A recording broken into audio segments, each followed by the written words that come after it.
ಇದು cap, P cap ಅಂತಾರೆ ಇದಕ್ಕೆ. ಈ ಪಿ ಕ್ಯಾಪಲ್ಲಿ ಇದಕ್ಕೆ ಒಂದು ಸೋಲಾರ್ ಪ್ಯಾನಲ್, ಇದು ಸೋಲಾರ್ ಪ್ಯಾನಲ್ ಇದೆ. ಈ ಸೋಲಾರ್ ಪ್ಯಾನಲ್ ಇದಕ್ಕೆ ಅಳವಡಿಸಿದ್ದಾರೆ. ಏನೋ ಸೂರ್ಯನ ಕಿರಣ ಇದಕ್ಕೆ ಬಂದ ನಂತರ ಆಟೋಮೆಟಿಕ್ ಇದಕ್ಕೆ ಕೆಳಗಡೆ, ಇದ್ರ ಕೆಳಗಡೆ ಒಂದು ವಯರ್ ಇದೆ. ಸೋಲಾರ್ ಪ್ಯಾನಲ್ದಿಂದ ಇದೊಂದು ವಯರ್ ಇದೆ. ಈ ವಯರ್ ತೊಗೊಂಡ್ಬಿಟ್ಟು ಅವ್ರು ಏನು ಮಾಡಿದ್ದಾರೆ ಅಂದರೆ, ಇದಕ್ಕೊಂದು ಮೋಟ್ರ್ ಬರುತ್ತೆ, ಫ್ಯಾನ್ ಇದೆ. ಫ್ಯಾನ್ ಹಿಂದ್ಗಡೆ ಇದಕ್ಕೊಂದು ಮೋಟ್ರ್ ಇದೆ.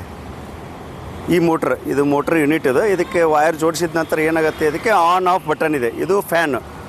ಇದು ಫ್ಯಾನ್ ಏನು ಮಾಡುತ್ತೆ, ಇದನ್ನ ಬಟನ್ ಆನ್ ಮಾಡಿದರೆ ಆಟೋಮೆಟಿಕ್ ಸೋಲಾರ್ ಕಿರಣದ ಜೊತೆಗೆ ಇದು ಫ್ಯಾನ್ ಸ್ಟಾರ್ಟ್ ಆಗುತ್ತೆ. ಫ್ಯಾನ್ ತಿರುಗಕ್ಕೆ ಚಾಲೂ ಆಗುತ್ತೆ. ಈ ಫ್ಯಾನ್ ತಿರುಗಿದಾಗ ಇದೇನು ಮಾಡಿದ್ದಾರೆ, ಫ್ರಂಟಲ್ಲಿ ಇದನ್ನು ಕಟ್ ಮಾಡಿದ್ದಾರೆ, ಸ್ವಲ್ಪ ಕಟ್ ಮಾಡಿ, ಅಂದರೆ ಫ್ಯಾನ್ ಅರ್ಧ ಪೋರ್ಷನ್ ಕೆಳಗಡೆ ತೊಗೊಂಡಿದ್ದಾರೆ.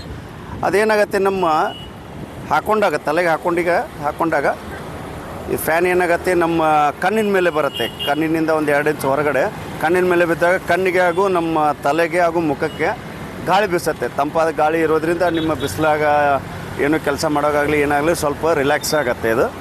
ಇದು ಒಂದು ಒಳ್ಳೆ ರೀತಿ ಕ್ಯಾಪ್ ಇರುತ್ತೆ. ಇದು ಪೊಲೀಸ್ ಕಮಾಂಡೋ ಅಲ್ಲದೆ ಇದು ಸಿವಿಲ್ ಜನರಿಗೂ ಹಾಕ್ಕೊಳ್ಳೋಂಥ ಕ್ಯಾಪ್ಗಳು ಸಿಗ್ತವೆ. ಎಲ್ಲರೂ ಬಿಸಿಲಲ್ಲಿ ಯಾರು ಕೆಲಸ ಮಾಡೋರಾಗಲಿ ಅಥವಾ ಏನಾದರೂ ಯಾರಿಗಾರು ಅವಶ್ಯಕತೆ ಇದ್ದಲ್ಲಿ ಇದನ್ನು ನಾವು ತರಿಸ್ಕೊಳ್ಬೋದು. ಈ ಥರ ಇರುತ್ತೆ ಕ್ಯಾಪ್. ಇದು ನೋಡಿ, ಸೋಲಾರ್ ಪ್ಯಾನಲಲ್ಲಿ ಸೋಲಾರ್ ಮೇಲೆ ಆನ್ ಆಗುತ್ತೆ ಫ್ಯಾನು.